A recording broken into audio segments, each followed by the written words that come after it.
L'enseignement sur la création revêt une importance capitale. Elle concerne les fondements mêmes de la vie humaine et chrétienne, car elle explicite la réponse de la foi chrétienne à la question élémentaire que les hommes de tous les temps sont posés. D'où venons-nous? Où allons-nous? Quelle est notre origine? Quelle est notre fin? D'où vient et où va tout ce qui existe? Les deux questions, celle de l'origine, celle de la fin, sont inséparables, elles sont décisives pour le sens et l'orientation de notre vie et de notre agir. La question des origines du monde et de l'homme fait l'objet de nombreuses recherches scientifiques qui ont magnifiquement enrichi nos connaissances sur l'âge et les dimensions du cosmos, le devenir des formes vivantes, l'apparition des hommes.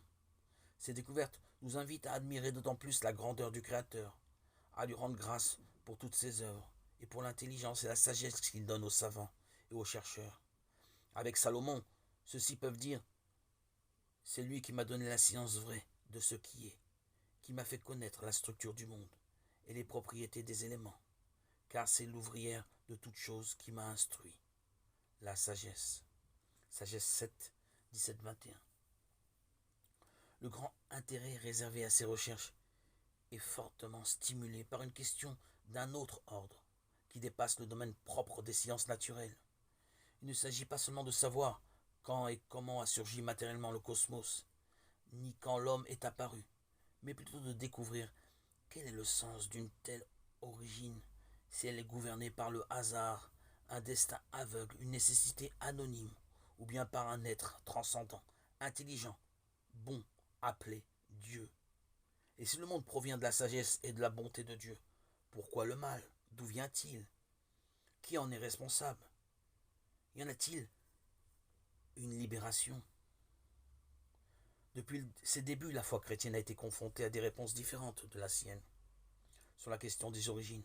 Ainsi, on trouve dans les religions et les cultures anciennes de nombreux mythes concernant les origines. Certains philosophes ont dit que tout est Dieu, que le monde est Dieu, ou que le devenir du monde est le devenir de Dieu. On appelle cela le panthéisme. D'autres ont dit que le monde est une émanation nécessaire de Dieu s'écoulant de cette source et retournant vers elle.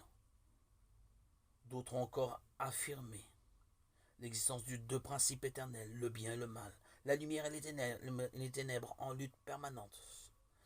C'est le dualisme manichéisme. Selon certaines de ces conceptions, le monde, au moins le monde matériel, serait mauvais, produit d'une déchéance et donc à rejeter ou à dépasser. D'autres admettent que le monde a été fait par Dieu. Et oui,